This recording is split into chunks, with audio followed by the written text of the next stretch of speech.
Bienvenidas y bienvenidos al Despacho 42, el podcast de los estudios de informática, multimedia y telecomunicación de la UOC. Un lugar en el que hablar de tecnología, pero no solo de tecnología. Un espacio para hablar de cómo la tecnología ha cambiado la vida de las personas, pero también de cómo somos las personas las que creamos las tecnologías y las hacemos cambiar cada día. Mi nombre es César y me acompañan, como casi siempre, Dani. Hola, Dani. Hemos vuelto. Hemos vuelto. Susana, ¿tú también sigues por aquí? Hola, sí, por el ciberespacio. Por el ciberespacio. Ahora ya estamos todos en Barcelona. Esto es una cosa que no tengo absolutamente segura, ¿sí? Sí. Estamos. Ah, genial. Bueno, pues nada, abro la ventana y gritamos y así hacemos el resto del episodio. ¿Las vacaciones bien? Bien. Sí. Como dice la gente, cortas. Bien cortas. Ajá. Hemos desconectado, hemos hecho cosas poco digitales. Bueno, la verdad que no tanto, pero... Ya, a mí también me pasa, culpable. Yo no me puedo quejar, No me puedo quejar. Bueno, ya, pero tienes dos excusitas.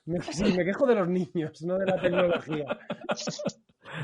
Escucha, y antes de meternos en materia, que hoy tenemos una entrevista súper chula con Salvador Masip y Cristina O'Callaghan de los estudios de Ciencias de la Salud de la UOC, en las que, pues mira, después de hacer 7 episodios casi todos en pandemia y sin hablar de pandemia, hoy hablaremos un poquito del tema que ya tocaba. ¿Alguna recomendación audiovisual y así ya dejamos y nos centramos? ¿Alguna cosa que recomendaríais ver a nuestra audiencia estos días o qué? Yo antes de que digáis algo serio, os diré que yo lo único que he visto este verano ha sido mi villano favorito, Up, y no sé si Toy Story o alguna de estas. A ver, pues no es mala dieta teniendo en cuenta que tienes 2 hijos, ¿eh? O sea, dentro de lo que cabe es gama bastante alta. Susana, ¿algo más en la línea de Despacho 42 o nos quedamos en la línea de Despacho 42? Bueno, lo que se está hablando estos días muchísimo, ¿no? El documental que gira por Netflix, es Social Dilemma. Ah, sí.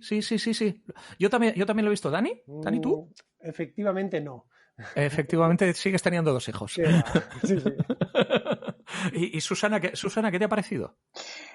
Interesante, muy interesante y espantoso. Bueno, cosas que ya sabíamos, que íbamos hablando del todo el diseño que hay detrás de los social media, ¿no? De cómo funcionan, de los mecanismos para que la gente se quede enganchada. Todo muy interesante, hablado, bueno, de la mano de los ex diseñadores de estos sistemas en Facebook, en otras esto cosas. explicado en primera persona mola más, ¿verdad? Sí, mola más, un plan arrepentimiento. Y luego, bueno, claro, la cosa que a mí me da bastante la risa, que también lo han dicho muchas personas, es que eso te lo saque Netflix, que también utilizan los mismos sí, que no deja de ser mecanismos, uno ¿no? de estos gigantes. Es como decir, no te dejes intoxicar por Facebook, ven con nosotros, que te intoxicamos de otra manera.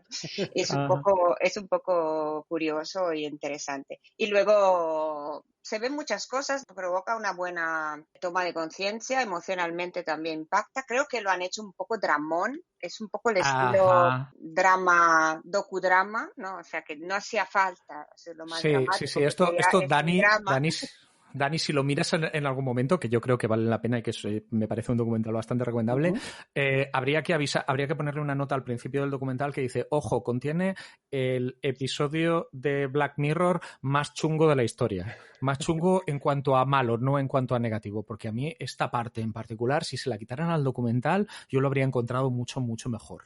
Pero, sí, con las entrevistas ya estaba, había de todo. Además, bueno, haría falta más perspectiva sobre otros colectivos que participan de este gran engaño, ¿no? Que aquí solo salían ex trabajadores de estas grandes compañías, pero bueno, las universidades también deberían hablar sobre esto porque son las que educan a estos diseñadores y diseñadoras, etcétera. O sea, el modelo de marketing, el tema legal, muchas cosas, ¿no? O sea que... Nuestra responsabilidad no aparece por ningún lado, cosa que en parte es cómoda, pero que también deberíamos figurar como, bueno, esto si tuviéramos un buen sistema educativo, ya comenzando desde primaria, pero para estas cosas probablemente más en lo que hacemos nosotros, que es enseñar en la universidad, pues igual alguna colleja que nos hemos ganado en las últimas décadas, igual también estaría bien que nos la dieran, ¿no?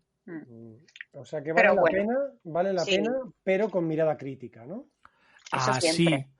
Y luego, a mí otra cosa que me ha sorprendido este documental, claro, yo insisto, o sea, tengo problemas, que tengo problemas serios con este documental porque es eso, o sea, hay un momento al final, en los títulos de crédito que salen tomas falsas de entrevistas, que hay una de las entrevistadas, que todos los entrevistados a mí parece que están muy bien y que aportan mucho, en la que dice, oye, si hay algo que te parece que está diseñado para apretarte los botones, ¿sabes? Probablemente es que esté hecho que esté hecho queriendo y que quiera apretarte los botones. Y es una descripción perfecta de lo que es este documental, ¿sabes? Que es aquello de, bueno, lo hacen con buena intención y explicando cosas a la audiencia que no sabe, pero está hecho para apretarte unos cuantos botones y disparar respuestas emocionales. Y esto me parece que debe decirse. Pero lo que quería decir, que yo siempre con mis tangentes, es que lo que me ha hecho gracia este documental es que con esto sí que han conseguido un efecto positivo. A mí este documental me lo ha recomendado gente que no es de nuestro mundillo, de nuestra burbuja tecnológica, en la que estas cosas al fin y al cabo somos bastante conscientes de que funcionan así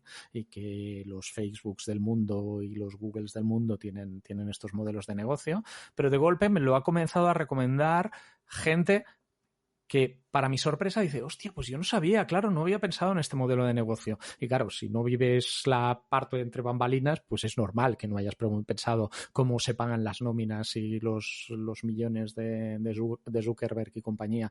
Y en eso es lo que estoy al borde de perdonarle esa manipulación emocional al más puro estilo Netflix que ya decía Susana que existía. Pero yo le recomendaría a todo el mundo que lo viese porque tiene puntos importantes, pero sé que sean conscientes que es eso, que te están intentando tocar los botones. No te mienten, todo lo que dicen, como mínimo por lo que yo sé, es muy, muy cierto y aún podrían haberse metido en cosas probablemente más graves, pero la parte de manipulación me ha tocado un poquito la fibra, debo confesar. Bueno, como solo hablaban hombres blancos occidentales, tampoco le hice mucho caso, la verdad. Pero es que no se nos puede hacer caso. Aparte, seguramente todos del mismo rango de edades. Sí. Sí, es aquello, tú y yo somos latinos, o sea, somos occidentales, pero tampoco mucho, ¿eh? No desveles estos secretos que al final la audiencia se va a enterar. Que si tenemos un podcast es para que no nos vean y no se nos noten según qué tics, hombre. Es verdad. Y luego me lo recomendó el algoritmo de Netflix. Ya es ironía. Susana va a caer en esto, y efectivamente. Pero bueno, eso.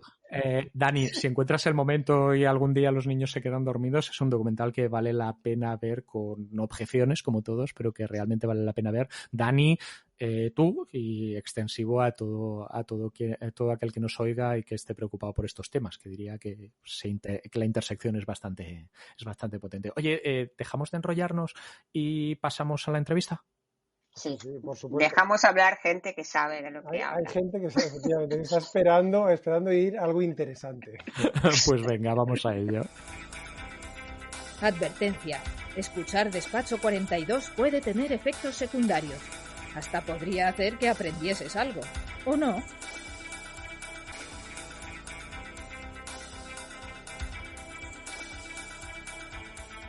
Bueno, pues como decía, estamos aquí con dos, creo que ambos son, si no me equivoco, profesores de los estudios de Ciencias de la Salud de la UOC. ¿Esto es correcto? Sí, correcto. Sí.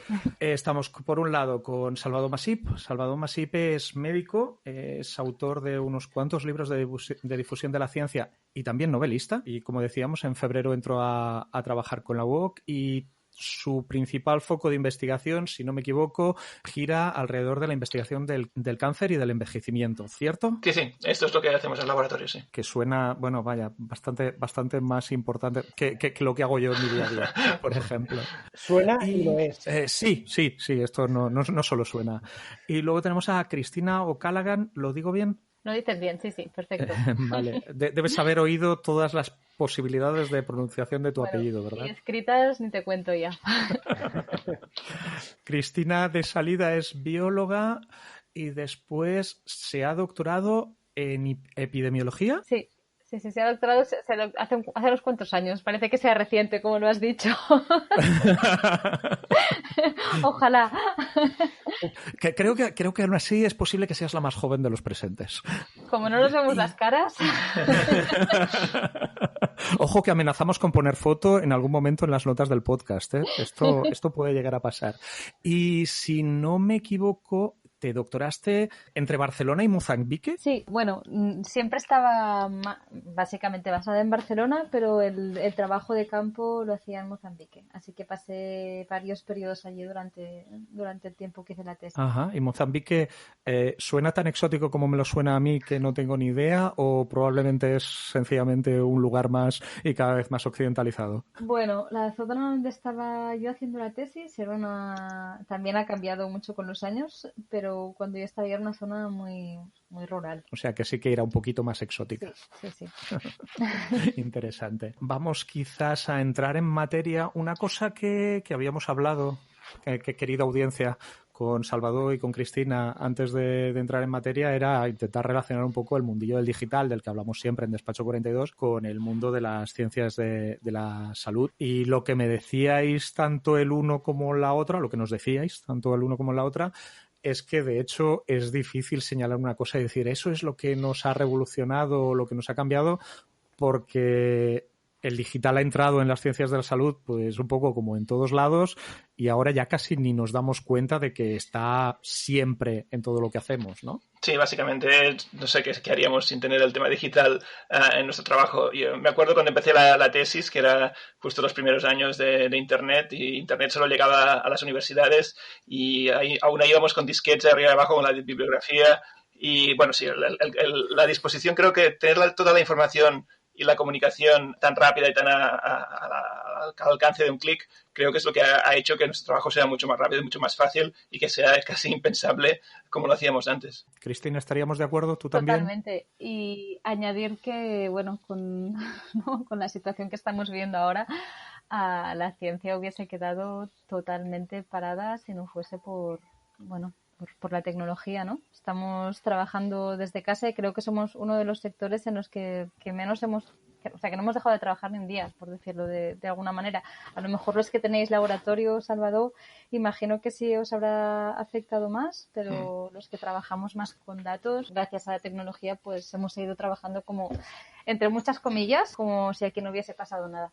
Sí, la verdad es que sí, con todo lo que hay una gran parte de nuestro trabajo que es análisis de datos, aunque tengamos o no una parte más experimental en algunos casos, el análisis de datos existe y hemos pasado pues 6 meses casi pues quitando polvo a todos los datos que teníamos y analizando y reanalizando y escribiendo artículos, con lo cual sí, básicamente no nos hemos parado hasta que hemos podido volver al laboratorio. Afortunadamente para nosotros, ¿no? Esto hace pensar en epidemias 1919 en vez de 2020 y cómo la lucha contra una cosa así en aquel momento tuvo que ser 100 años menos de ciencia y ninguna herramienta de comunicación digital y comunicación por carta. Sí, de hecho, tuvo que ser dramático. Si nos trasladamos a la última pandemia que hubo, es la del 2009 de la gripe porcina que se dijo, de esa ahora ya ha habido mucha diferencia porque el auge de las redes sociales se ha visto en los últimos 10 años y la manera como corre la información hoy en día comparado con entonces ya es abismal. Ya no te digo ya en 1918, ya estamos hablando solo de los últimos 10 años, o si te pones a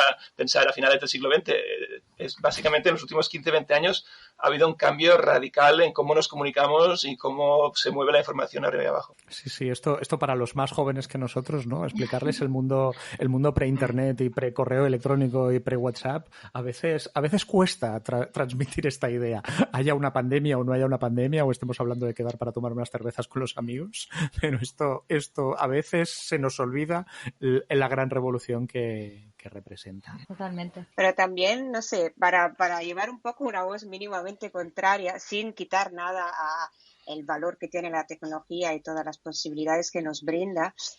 Yo durante el confinamiento siempre estaba pensando en lo que me decía mi abuela respecto a la higiene personal, a las cosas, a los comportamientos que habría que tener en general, ¿no? Y ese conocimiento, que era un conocimiento, sí, familiar, de casa, era el testimonio de una época prevacuna. Y con todas las estrategias que los que han seguido estas estrategias han sobrevivido, ¿no? Y lo que noto ahora es que ese tipo de conocimiento ya no pasa de familia en familia, de persona en persona, sino que al igual incluso hay una falta de estas herramientas en la gestión doméstica, en la higiene personal, etcétera, etcétera. ¿Qué opináis sobre esto? Es cierto, yo estoy de acuerdo. Nos hemos acostumbrado demasiado a no tener enfermedades infecciosas gracias a las vacunas y hasta vivir en un mundo donde parece que tengamos controlados a los microbios, y ni mucho menos, y que este es un ejemplo clarísimo de que en cualquier momento puede salir un virus contra el cual no podemos hacer nada y nos tenemos que fastidiar durante meses. Y en este caso, aún suerte, que seguramente tendremos una vacuna en un tiempo razonable, pero podría ser mucho peor. Creo que es verdad que nuestra generación o las últimas generaciones han perdido este miedo, quizá no miedo, sino respeto a las enfermedades infecciosas que nuestros antepasados claramente tenían que tener para sobrevivir, y creo que por lo menos es un toque de atención y quizás también una manera de recuperar un poco la humildad de darnos cuenta que el ser humano es frágil, no somos ni mucho menos los dueños del planeta, nos pueden echar del planeta en cualquier momento un virus, que es un ser pequeñísimo, y por lo menos recuperar y hacer lo mismo que hacíamos antes en temas de lo que decías de lavar las manos o de quedarse en casa, es algo tan simple y tan eficaz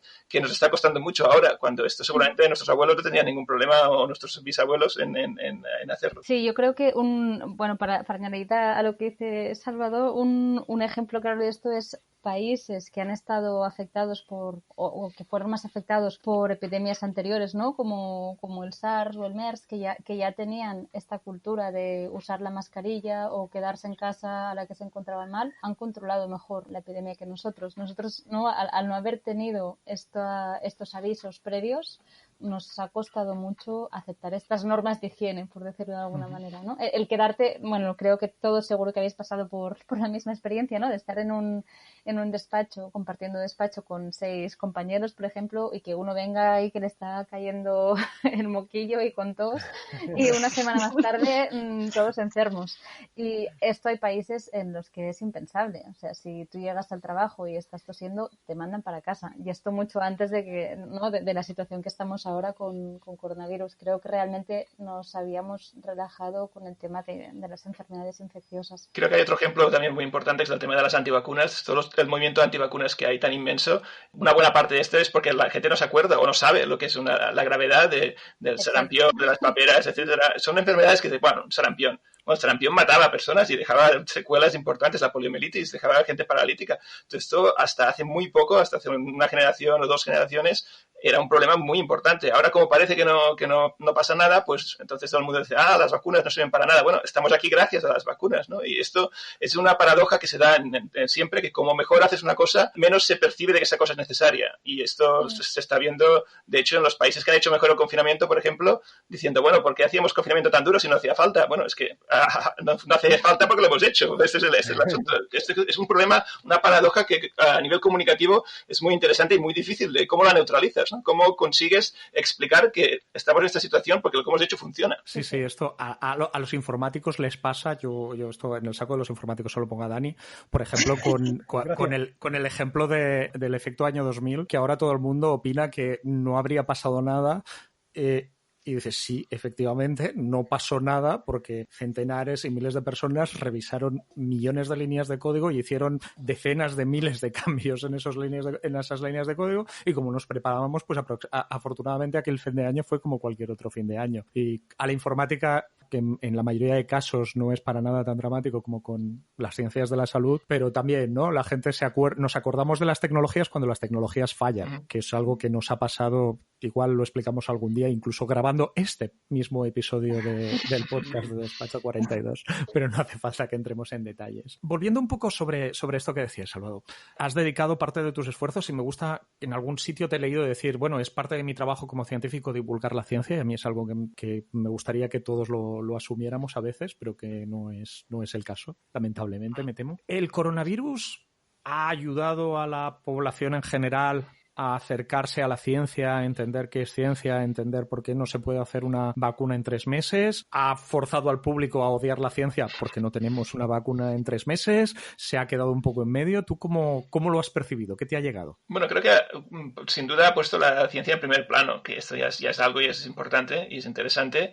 Veremos qué consecuencias tendrá esto. Puede ser que aprendamos algo o no aprendamos nada de esa situación. Creo que sí que es muy importante y está un poco relacionado con lo que decías tú, que la ciencia participe más en la comunicación con el público. Tiene que, al fin y al cabo los científicos trabajamos para la sociedad. O sea, hay la imagen aún, y creo que parte de la culpa es el estereotipo del doctor loco de las películas de Hollywood, que el malo siempre es el científico, y aún queda un poco esta idea, ¿no? Que el científico es una persona con un poder que no tienen las otras personas, porque tiene un conocimiento superior y puede usar este poder como le venga en gana, y normalmente es para dominar el mundo, ¿no? Normalmente, obviamente, la realidad, la ciencia trabaja para la sociedad, trabaja para conseguir que avance el conocimiento y avance la calidad de vida, la esperanza de vida, y lo que nos falta es comunicarlo mejor y explicarlo mejor qué estamos haciendo. Porque... Espera. O sea, ¿me estás diciendo que ninguno de los dos quiere ser un malo de película James Bond en el futuro? Seguro. Hombre, yo ya tengo la cabeza afeitada como los malos de la peli, entonces el primer paso ya lo tengo. Veremos en el futuro. Si me quedo sin trabajo... Creo que a eso Cristina nos apunta. Yo no tengo la cabeza afeitada, pero tengo los pelos un poco de loca. Así que entre el uno y el otro...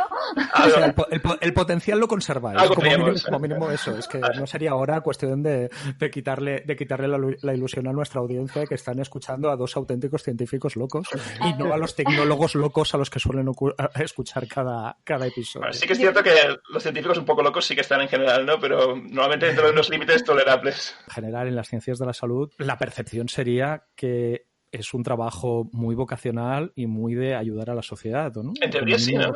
Sí, pero creo que aún queda esta imagen de que esto quizás se ve más a nivel asistencial, o sea, si tienes los médicos que están delante del paciente, quizás sí que lo entiendes, pero un médico como yo, que estoy en el laboratorio, quizás no se entiende tanto, ¿no? Que lo que estamos haciendo es trabajar para el bien común. Al fin y al cabo, si nosotros no descubrimos nuevos fármacos, tu médico de cabecera no te va a poder dar la pastilla, ¿no? Es todo parte del mismo proceso. Y creo que esto es un problema de falta de comunicación, de falta de que... Creo que es un círculo vicioso. Y en algunos países más que en otros. Y creo que en nuestro país hay poca tradición científica en general. Venimos de años de historia de que inventen ellos y así estamos aún, ¿no? Entonces no hay una interacción habitual y suelta y fácil entre los científicos y la sociedad. Y creo que esto va por todas partes, ¿no? La gente no quiere escuchar nada sobre ciencia, los científicos no se meten a explicar ciencia, no hay público para los divulgadores, no salen nuevos divulgadores o salen pocos, tienen poca audiencia, y al final pasa esto, que cuando hay una necesidad de que la ciencia intervenga o que haga algo, la gente no sabe qué pasa, ¿por qué no eso? ¿Por qué no hay una vacuna en 3 meses? ¿No?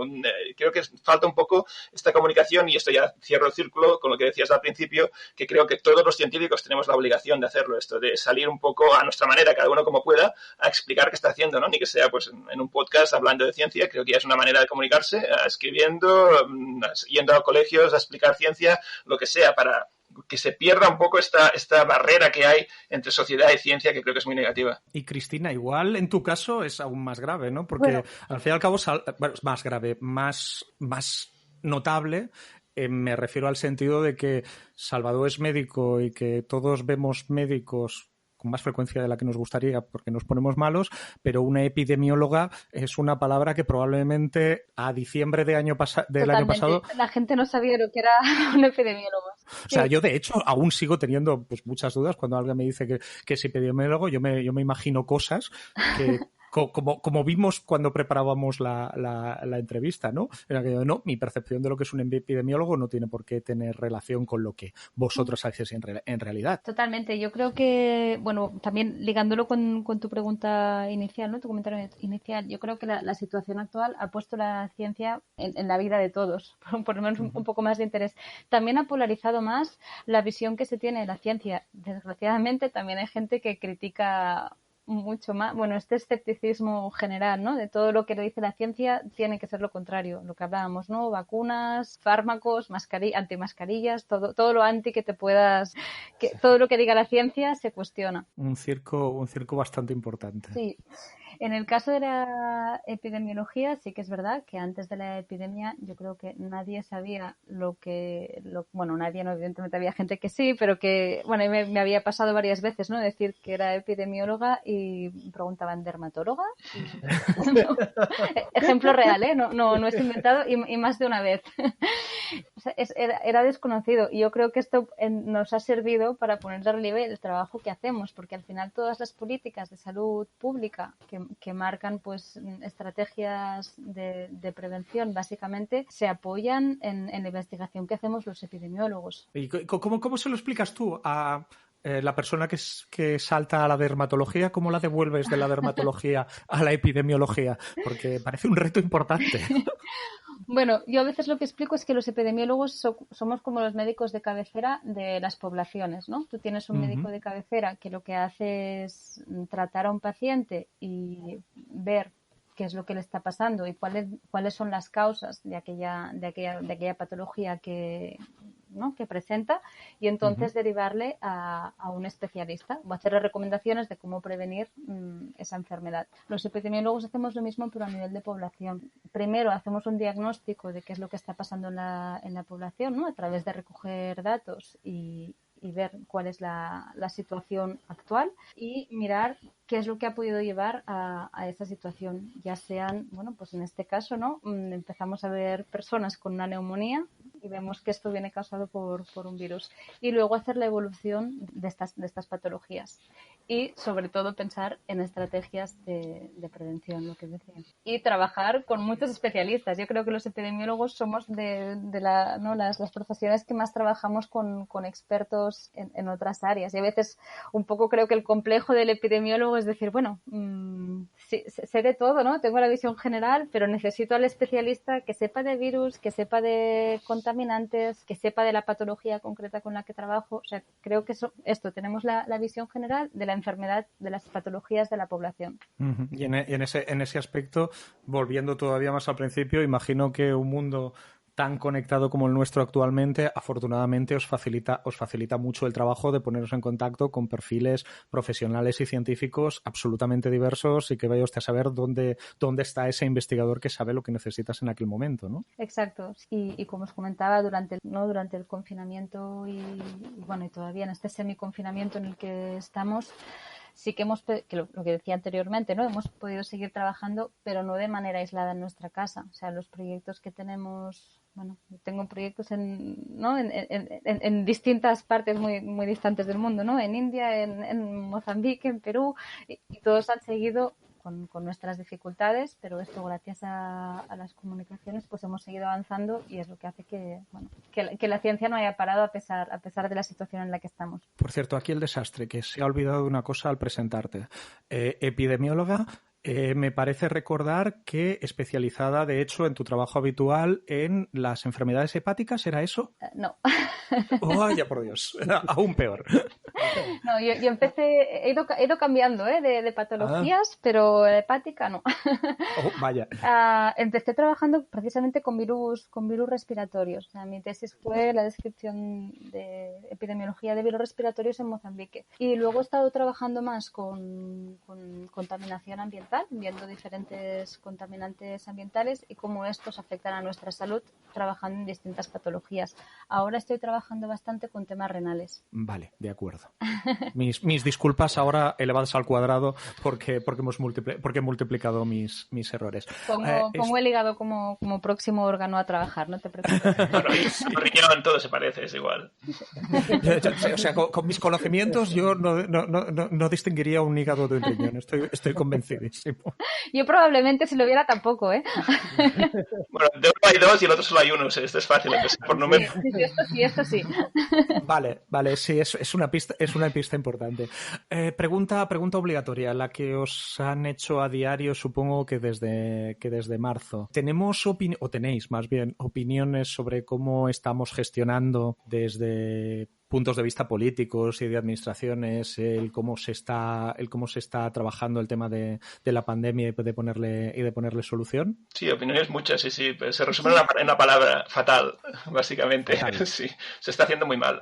Se está haciendo mal en todas partes por varios motivos. El primero, creo yo, que ha habido una falta de preparación anterior, no hemos hecho los deberes, o sea, que tendríamos pandemias un momento u otro, es algo que se sabía. Es que si hablas con cualquier epidemiólogo, virólogo, microbiólogo, te dirá que el riesgo de pandemia existía y te lo viene diciendo hace tiempo y no se han hecho los deberes. Entonces hemos dejado pues que cada país, cada líder pues haga lo que pueda, y en algunos países hay líderes más buenos que en otros, y ahí es donde se ve la falta de conocimiento científico de algunos de los que están, de los presidentes y primeros ministros, etcétera, en los países. Y el problema es que esto, claro, pues se paga pues en más víctimas y en más muertes.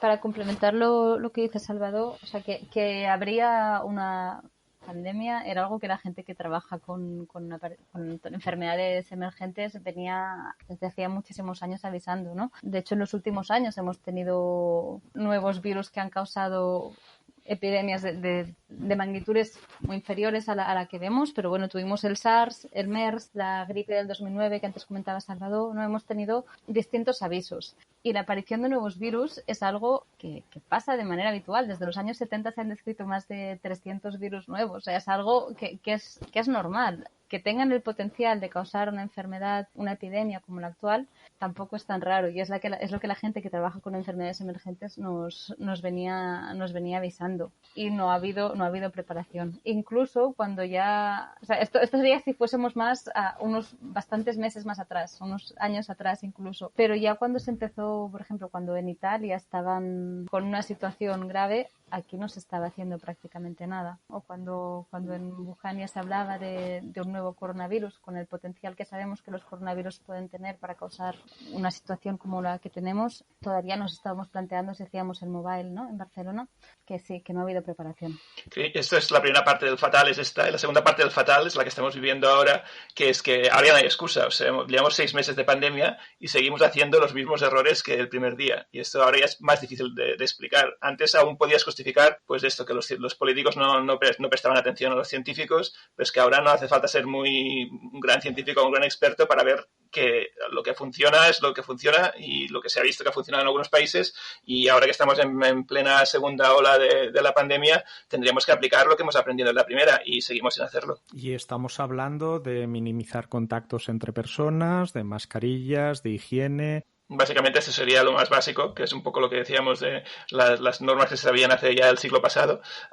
Es muy clara, la historia es muy clara. O sea, la vacuna será la solución. O sea, necesitamos conseguir esta inmunidad de grupo, ese mínimo porcentaje de población con defensas, y esto se consigue o dejando que la gente se infecte o con vacuna.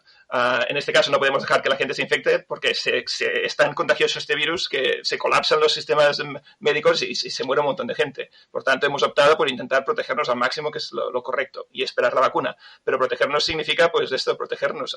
No tenemos más que estas herramientas que hemos dicho, ¿no? Pues un control, obviamente, de hacer muchos tests, tener capacidad de hacer rastreo y tener capacidad de aislar la población cuando haga falta. No estamos haciendo nada de las tres cosas a nivel suficiente, y España creo que es un buen ejemplo de los fallos, de la falta de capacidad de hacer las tres cosas cuando toca hacerlas y con la intensidad que toca hacerlas. Esto los asiáticos, curiosamente, lo han llevado mucho mejor que nosotros, ¿no? Bueno, también tenían a nivel cultural ya una actitud diferente. Por ejemplo, en Asia normalmente te pones las mascarillas cuando tú estás enfermo para no infectar a los demás. Eso lo hace todo el mundo desde toda la vida. Aquí es lo contrario, ¿no? Y mi pregunta iba un poco en ese sentido. Al igual los estados no están encarando las cosas de la manera mejor, pero probablemente también porque se ha hecho una apuesta hacia solucionarlo por la vía científica, que obviamente es la vía apoyada por el control político, pero eso no es suficiente probablemente, ¿no? No habría que hacer más pedagogía con las personas, hacer que yo creo que podemos reaccionar de una manera más adecuada si todos estamos y todas somos conscientes de que cualquier tonta acción del día a día puede tener un impacto enorme, ¿no? Mientras que, bueno, por lo que he percibido, ¿no?, la forma de comunicar, los focos de conversación sobre todo de los medios se hablaba de cuándo abrían los bares, si abrían los bares o no, ¿no? Y en una situación donde estaban muriendo muchísimas personas, el personal sanitario estaba colapsado, se estaban viviendo unos dramas y prácticamente no se hablaba de ello, ¿no? Aparte los aplausos de las 8. Y yo creo que probablemente, bueno, la psicología social y la pedagogía y otros ámbitos serían las que deberían proporcionar esta arma, ¿no? Más que, bueno, que al final es un poco tornar al discurso de la abuela que hacía al principio, que es la persona que tiene que actuar cuidándose y cuidando a los demás. Claro que no lo soluciona del todo porque es una pandemia, hace falta una vacuna y muchas más cosas. Pero en lugar de imponer medidas, probablemente, bueno, hacer que las personas participen de esas medidas. Yo creo que uno de los grandes problemas que está habiendo y bueno, que ha habido es la manera como se está comunicando, ¿no? La comunicación que está habiendo por parte de las autoridades sanitarias a la población, ¿no? Con políticas o recomendaciones que van cambiando, que desorientan muchísimo a la población.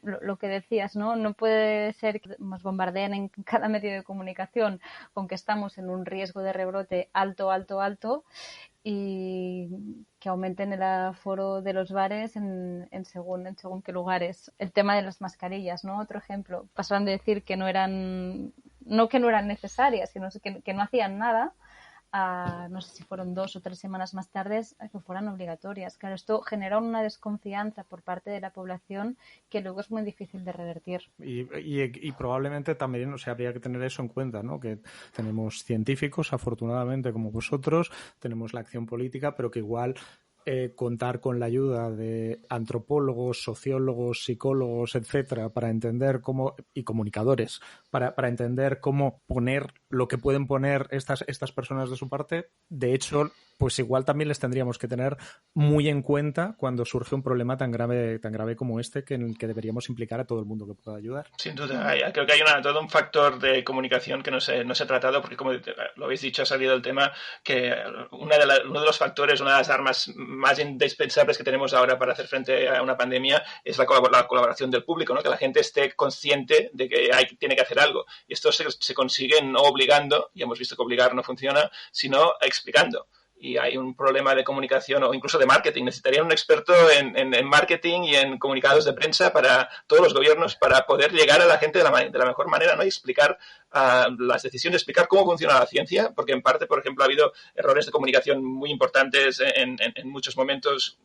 Uno de ellos, por ejemplo, con la vuelta al colegio, que lo que optaron en algunos países fue para tranquilizar, digamos, a la gente diciendo no va a pasar nada, cuando lo que tendrían que haber hecho es no sabemos si va a pasar algo. O sea, la ciencia decía no sabemos qué va a pasar con los colegios porque no sabemos cómo los niños contagian, no tenemos los datos aún. Y los políticos optaban por lo contrario, decir no va a pasar nada porque los niños no contagian. Bueno, no lo sabemos. Claro, entonces si te enganchan con una cosa así, obviamente el público va a perder la confianza con el político, porque el político está usando la información a su manera para un objetivo político, no científico. Y esto es muy peligroso. Perder la confianza de tu gente es realmente el peligro principal en estos momentos. Sí, yo creo que es clave involucrar a todos los sectores de la sociedad, ¿no? Buscar la corresponsabilidad, y esto se consigue cuando la gente entiende que realmente es un problema y que a lo mejor las soluciones todavía no las sabemos y que por eso las recomendaciones van cambiando. Pero tienes que tratar a la gente, ¿no? Como población adulta con capacidad de análisis. Creo que este ha sido uno de los problemas.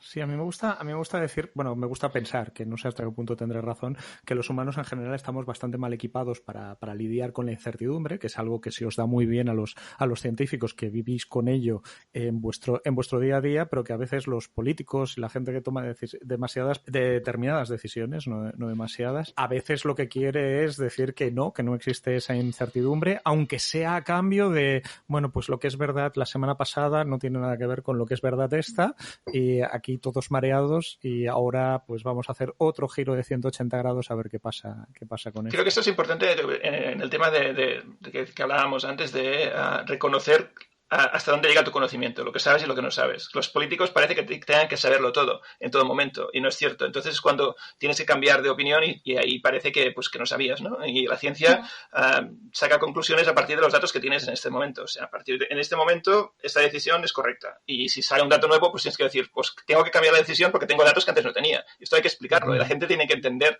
que la ciencia cambia de dirección cuando tiene datos nuevos. Y esto los políticos es algo que tienen alergia a cambiar de opinión y no se explica realmente bien a la población cómo funciona la toma de decisiones a nivel científico, que en este caso pues es esencial para todas las medidas que al fin y al cabo van a volver a la población, se basan en datos científicos que se van mejorando, cambiando, aumentando a medida que sabemos más sobre este virus. Y aquí volvemos a la importancia de la divulgación, pero no solo de la divulgación de los resultados de la ciencia, sino de la forma de funcionar de la ciencia.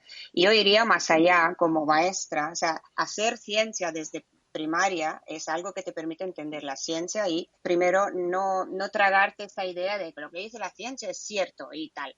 Que sí, lo es según el momento en el que se dice, cómo se diga y con los datos disponibles al momento, ¿no? O sea, todo este tipo de, bueno, estas epistemologías, estas formas de conocimiento que nos proporciona, se ven por parte de la población en general como algo lejano, como algo de pocos, como algo como elitista, ¿no? Y esto sí, yo creo que es el error, porque practicar más ciencias nos garantizaría tener una sociedad más culta y que pueda actuar respecto a muchos eventos como estos y entender sobre todo, ¿no? Yo creo que eso es básico. Esto que has dicho es quizá una de las claves que teníamos que trabajar en el futuro, porque cambiar la tendencia actual de este desconocimiento y este miedo que genera la ciencia solo se consigue trabajando desde abajo, desde la raíz, y esto implica implicar más a los alumnos, a los niños en el colegio para que entiendan y participen más de la ciencia, entiendan no solo hacer matemáticas o hacer lo que sea en biología, sino cómo funciona el razonamiento científico, ¿no? Qué es el pensamiento científico, que es la base de todas las decisiones que tomamos hoy en día, y esto nos falta, ¿no? Nos falta esta popularización, digamos, de la ciencia, que vuelve un poco lo que decíamos de la divulgación, pero que tendría que empezar, creo yo, en los colegios ya. Creo que esto es clave, aparte, en un mundo en el que recibimos tantísima información y a veces no contrastada, ¿no? Yo una de las preguntas que más recibo estos días, así de familiares, amigos, oye, he visto en YouTube una bioquímica que dice que las PCRs no funcionan. Bueno, vale, sí, supongo que pasa en todos los ámbitos, ¿no? Cualquiera puede coger un móvil y grabar, patatar. Que las personas tengan o sea, deberíamos intentar que todos tuviésemos una cierta capacidad de análisis de los mensajes que estamos recibiendo, sin ser expertos, evidentemente, porque no podemos ser expertos en todos, ¿no? Pero esta capacidad de crítica de los mensajes que recibimos a nivel científico. Creo que esto se conseguiría, como decíamos, de intentar instilar un poco más el tema del razonamiento científico en la población, ¿no? Si tú te das un dato, hasta que no compruebas que este dato es correcto, no lo das por válido. Si te lo dice un vídeo que te has encontrado en internet, bueno, ¿cuál es la fuente? Identifica la fuente. ¿Lo dice más gente? ¿Está comprobado? Entonces, este tipo de cosas que los científicos hacemos como por reflejo, la gente es un poco no está acostumbrada, digamos, y entonces cae pues en lo que estamos viendo estos días, las conspiraciones, que son siempre más atractivas que la verdad oficial, que dicen, bueno, ya veremos cuándo está la vacuna, no lo sabemos, y cuando alguien te dice pues que es toda una conspiración para meternos chips en la cabeza, pues esto es mucho más divertido, ¿no? Mucho más fácil de decir, sí, a mí me pasa lo mismo que con Cristina, que recibo emails y WhatsApp de familia diciendo, oye, ¿esto es cierto? Y claro, el 99% son vídeos y cosas de estas, ¿no? Que a veces incluso son científicos o médicos que lo dicen, pero siempre hay un loco que no sabe. En todas las profesiones hay gente que no está muy al caso y que te dice tonterías, ¿no? Y esto creo que es un trabajo que ahora tenemos que hacer así un poco uno a uno. Creo que la gente tendría que aprender a hacer ellos mismos, y mientras, hasta que esto pase, quizá lo que necesitaríamos es un sistema de filtros correcto. Y cuando digo filtros, digo lo que hemos visto un poco estos días, ¿no? Que en Internet, de una forma, en las redes, de una forma un poco espontánea, han salido expertos que se dedican un poco a filtrar o a decir qué piensan de cada una de estas noticias que van saliendo, ¿no? Y la gente ha acabado confiando un poco, ¿no? Teniendo sus divulgadores de cabecera, digamos, los 4 o 5 personas que sabes que te puedes fiar y que son los que te van explicando qué está pasando, antes que ir al gobierno, porque no te fías de ellos, de lo que le están diciendo. Creo que los conspiranoicos tienen mejores divulgadores que nosotros, o tienen más como mínimo, ¿no? Porque supongo que es más fácil divulgar lo que decías, Salvador, una conspiración que es súper divertida en el fondo, ¿no? De cómo todos están en contra y cómo se organizan, etcétera, etcétera. Cuando la verdad no te estropea los hechos, no te estropea lo que estás explicando, puedes montar unas historias espectaculares que si estamos contando la verdad, igual es un pelín más difícil. Y además suele ser más aburrida, ¿eh? Sí, Pero bueno. eso. Eso que pasa seguro. Es mucho más interesante la historia del chip en la cabeza que esperar a que aparezca una vacuna como ya tenemos 50.000. Claro, o sea, lo que pasa es que las conspiraciones tienen efectos especiales y la verdad pues es una película en blanco y negro de personas que hablan y esto es mucho más aburrido, ¿no? Es mucho más divertido ver las explosiones y esto te lo crees más. Pero creo que esto es una cosa con la que hay que luchar, ¿no? Y si la ciencia básicamente es decir no lo sé o decir hasta dónde sabes y hasta dónde no sabes, creo que esto la gente lo tiene que entender, ¿no? Y que aunque sea aburrido, si las cosas son así, ¿no? Si te preguntan cuándo está la vacuna y dices no lo sé, creo que esto es la respuesta correcta en estos momentos, ¿no? No que alguien te diga, bueno, en octubre tendremos ya las primeras dosis. Bueno, ¿cómo lo sabes? ¿Dónde están los datos, no? Pero esto es mucho más atractivo. La gente dice, oh, qué bien, tendremos vacuna. Pero ¿en qué se está basando esta información? Creo que esto que hay que evitar caer en querer creerse cualquier cosa porque es más atractiva. Y una pregunta, y ahora cambio de tercio. Y haciendo un zoom out, digamos, de esta situación, hemos hablado del virus, de toda la política alrededor, de cómo se está gestionando, etcétera, pero vamos un poco más fuera, digamos, a verlo todo desde el exterior. Hay gente que está diciendo que todo esto nos pasa por vivir como vivimos, ¿no? Cómo nos alimentamos, cómo tratamos al planeta, etcétera, etcétera. ¿Esto es así? ¿Y se puede echar hacia atrás o no? ¿Cómo lo veis vosotros?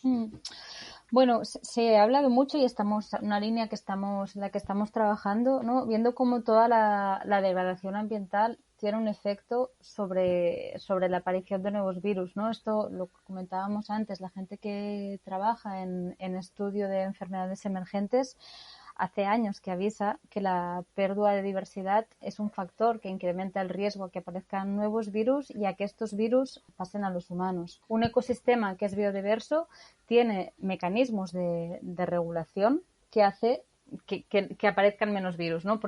Un ejemplo, ¿no? El control demográfico de distintas especies. Si tú tienes un ecosistema que tiene muchas especies, la probabilidad de que un virus se expanda es menor que si tienes un ecosistema que solo tiene una especie y este virus puede ir pasando de un individuo a otro. Hay diversos mecanismos, ¿no? El efecto de dilución, el efecto buffer, esto está totalmente, bien descrito. La manera como vivimos, ¿qué conlleva, no? Conlleva una degradación del medio, la manera como comemos, la dependencia que tenemos a los combustibles fósiles. Todo esto lleva a una deforestación, una degradación de los ecosistemas que acaba por revirtiendo en una pérdida de la diversidad. Y no solo una pérdida de diversidad, sino que también las poblaciones humanas estamos llegando a regiones donde antes no habitábamos. O sea, por ejemplo, tenemos el ejemplo de la selva amazónica en Brasil, ¿no? En los últimos años está habiendo una expansión, una colonización, por decirlo de alguna manera, ¿no? de nuevos hábitats, que facilita también esta transmisión de nuevos virus que no tenían tan fácil pasar a los humanos como lo tienen ahora.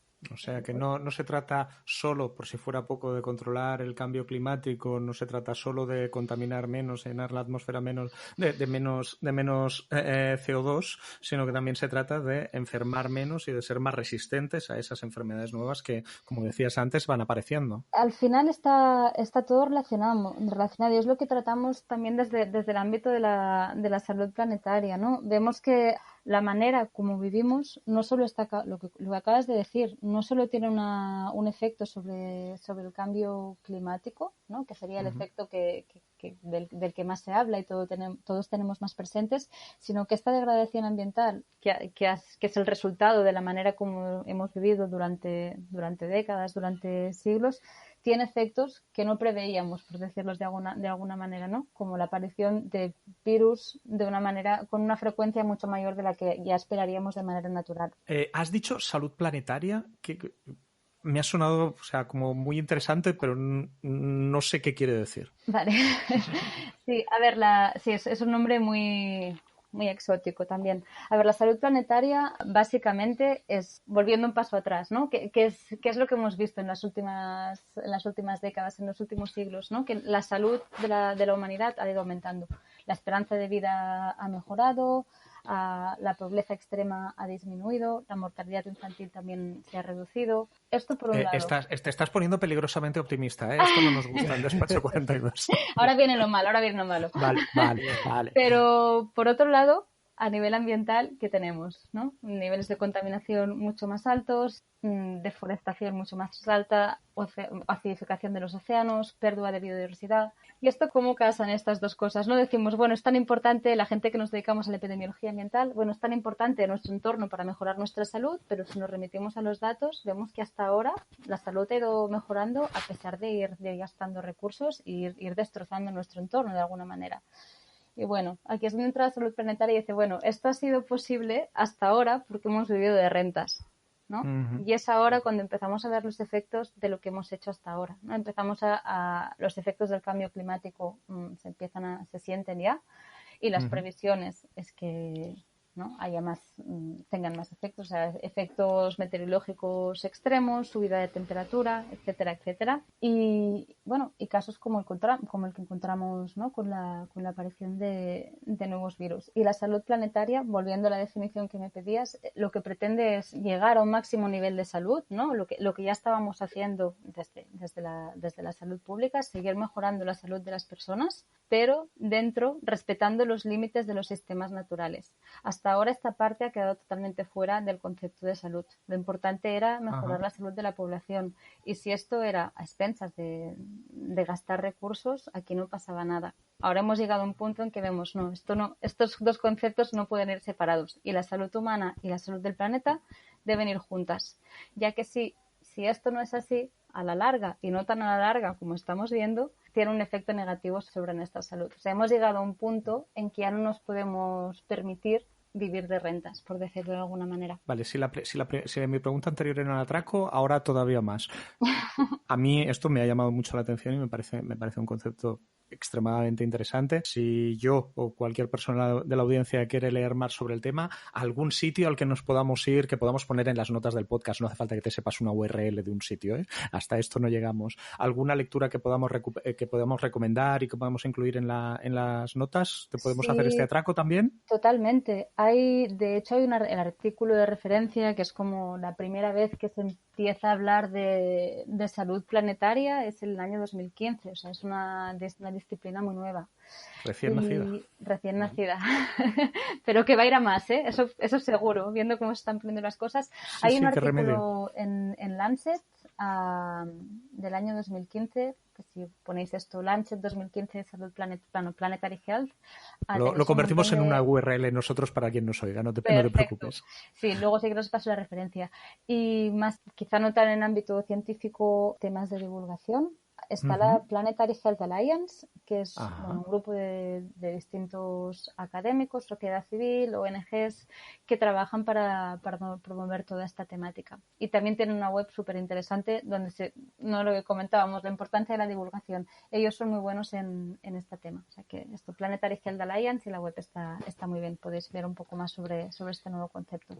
Que también es muy interesante, porque como veis el reto no es fácil, ¿no? Seguir mejorando la salud de las personas y cuidar la salud del planeta no es algo ni que pueda hacer un médico solo ni un biólogo solo, ¿no? Hay muchísimas interacciones aquí que son necesarias. Como sociedad, para mejorar la salud sin gastar el planeta, tenemos que cambiar la manera como consumimos la energía que utilizamos, los sistemas económicos. Hay trabajo para solucionar los retos que plantea la salud planetaria. Necesitamos diferentes disciplinas diversas, ¿no? Desde economistas, tecnólogos, gente que trabaja en ciencias sociales, antropólogos, ¿no? Lo que comentábamos antes, la importancia de la difusión en la ciencia, en toda esta temática. Bueno, concepto nuevo para mí, concepto que me ha sorprendido muy positivamente. Igual sería ya el momento de ir pensando en cómo cerrar este episodio. Yo, como siempre en Despacho 42 nos gusta reservarnos la posibilidad de volveros a llamar algún otro día. Salvador, Cristina, espero que os lo hayáis pasado lo suficientemente bien como para repetir en algún momento. ¿Os dejaríais? Seguro, sí. Sí. No sé si queda alguna cosa que, aprovechando que tenemos el micro abierto y nuestros millones de personas en la audiencia, que queráis añadir. Yo creo que el mensaje que da Cristina creo que se relaciona muy bien con todo lo que hemos hablado hoy, ¿no? El concepto de que tenemos que trabajar unidos, que vivimos en el mismo planeta, las fronteras ya no existen. Como dijo un sabio, el virus no entiende de fronteras, ¿no? Y esto es cierto, aunque parezca una tontería, es cierto, y ahora tenemos que trabajar todos para mejorar, ya no solo como decíamos del cambio climático, sino en general todos los retos que tenemos de salud planetaria del siglo XXI. Tenemos que trabajar conjuntamente, y esta crisis de la pandemia creo que ha puesto en evidencia pues que la coordinación entre científicos, entre gente de todos los ámbitos, que es lo que ha ido saliendo creo en el programa de hoy, que esto no es una cosa que lo arregle una sola persona o un solo tipo de científico o de persona, sino que es un trabajo conjunto. Creo que esto es lo que tendría que ser el futuro, ¿no? Una mejor colaboración entre diferentes grupos de profesionales, entre la población y los profesionales, y entender pues que hay retos que tenemos que afrontarlos juntos a la vez si queremos solucionarlos. Una gran conclusión. Dani, Susana, ¿alguna cosa más que añadir? Yo no, la verdad que me quedé muy satisfecha y bueno, estoy pensando a ver si mañana te diré más. ¿Qué es lo que se espera que salga de un episodio de Despacho 42, ¿no? Que nos obligue a pensar un poquito a todos, o que nos permita pensar un poquito a todos. Pues si os parece, lo dejamos aquí con esa reserva, con esa amenaza de emplazaros a continuar la conversación en algún momento en el futuro. ¿De acuerdo? Muchas gracias, Salvador y Cristina. A vosotros. Gracias a vosotros. Gracias. Hasta aquí ha llegado este primer episodio de la segunda temporada de Despacho 42. Si os ha gustado, ya sabéis, suscribíos si no lo habéis hecho ya y recomendadnos a vuestras amistades. Hasta la próxima.